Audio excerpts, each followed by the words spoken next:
Fake news बताइए अपराध को रोकने के लिए एक नया अभियान। हम लोग डिजिटल वॉरियर के रूप में लोगों को पंजीकरण करवाएंगे। 2018 से हम लोगों ने डिजिटल वॉलंटियर बनाए थे। साथ ही सोशल मीडिया को व्हाट्सएप के अलावा अन्य भी प्लेटफॉर्म है जहां पर हमारी पहुंच नहीं है, वहां पर पुलिस की पहुंच मजबूत की जाएगी। स्कूल कॉलेज के साइबर क्लब बनाने पर काम किया जाएगा। स्कूल कॉलेज में साइबर वर्कशॉप कराई जाएगी जिसमें युवाओं के नए नए विचारों को हम जान सकेंगे। महाकुंभ आयोजन को देखते हुए व्यवस्थाएं की जा रही हैं जिससे विश्व में आने वाले लोगों की समस्याएं कम की जा सके।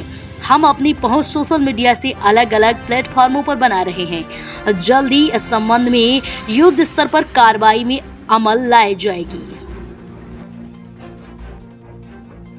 उत्तर प्रदेश पुलिस के द्वारा वर्तमान आवश्यकताओं को देखते हुए तथा फेक न्यूज और साइबर अपराध के विरुद्ध जागरूकता और उसको कैसे रोका जाए, इस अभियान को एक नया और मूर्त रूप देने के लिए अभिनव प्रयोग प्रारंभ करने का फैसला लिया गया है। इसमें हम लोगों ने डिजिटल वॉरियर के रूप में लोगों का हम पंजीकरण कराएंगे। आप सभी अवगत हैं कि 2018 से ही हम लोगों ने डिजिटल वॉलंटियर्स बनाए थे और बाद में 2023 में जब व्हाट्सएप पे कम्युनिटी फीचर्स ऐड किए गए तो उसकी रीच को, उसकी पहुंच को और बढ़ाने के लिए हम कम्युनिटी फीचर्स को भी हमने ऐड किया और उसमें लगभग 10 लाख से अधिक डिजिटल हमारे वॉलंटियर्स थे और जिनका मुख्य कार्य उस समय ये था कि ये हमारे थाने चौकियों से जुड़ेंगे और कोई भी ऐसी घटना, छोटी मोटी घटना जो गांव स्तर पे होती है, मोहल्ले स्तर पे होती है, उसकी सूचना चौकी, थाने इत्यादि को देंगे जिससे कि हमारे पास तत्काल सूचना त्वरित माध्यम से पहुंचे और उसका निराकरण हम अपने पुलिस वालों को या अपने पुलिस रिस्पांस व्हीकल को भेज के उसको तत्काल करें जिससे कि कोई घटना बड़ी घटना में परिवर्तित न हो। लेकिन समय के साथ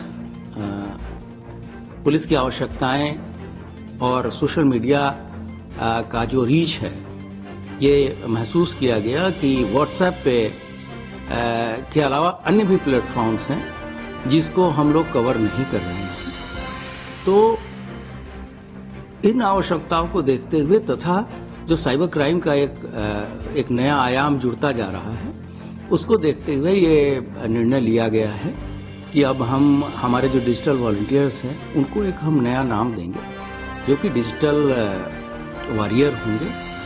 और इसके लिए हम लोग जो जितने भी स्कूल कॉलेजेस हैं इसमें लोगों को प्रोत्साहित करेंगे। इसके लिए कार्यशालाएं आयोजित की जाएंगी। इनके गूगल फॉर्म भी हम भरवाएंगे जिसमें उनके कॉन्टैक्ट नंबर्स रहेंगे। साथ ही साथ हम एक ये भी प्रयास कर रहे हैं कि स्कूल कॉलेजेस में साइबर क्लब की स्थापना भी हम करें।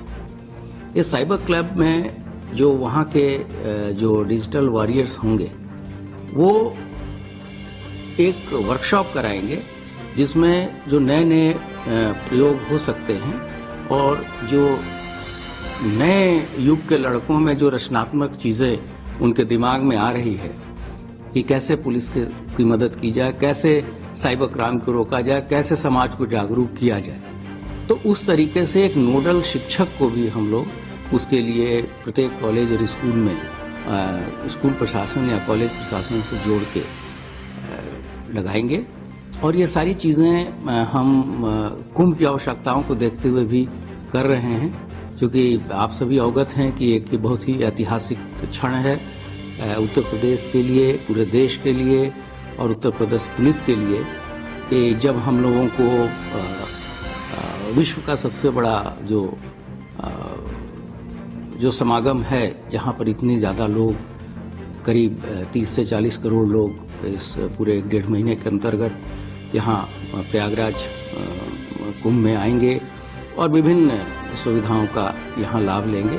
तो उनको उनकी कम से कम उनकी कठिनाइयाँ हों, उनकी यात्रा को और उनके जो आस्था का पर्व है उसमें कितनी हम सहायता करें और कितनी उनकी मदद करें, इसके लिए भी उसमें भी इन चीज़ों की हम मदद लेंगे। और साथ ही साथ जो साइबर क्राइम का एक नया रूप जुड़ता जा रहा है, उससे हम अपनी रीच जो है सोशल मीडिया के विभिन्न प्लेटफॉर्म्स पे, सिर्फ व्हाट्सएप पे ही नहीं, फेसबुक पर है, टेलीग्राम पे है और अन्य सारे फेसबुक प्लेटफॉर्म्स पे है, वो हम करा रहे हैं। और इसके लिए सभी हमारे फील्ड के अधिकारियों को हम लोगों ने यहाँ से निर्देश जारी किए हैं और जल्द ही इस पे जो है एक युद्ध स्तर पे कार्रवाई अमल में लाई जाएगी।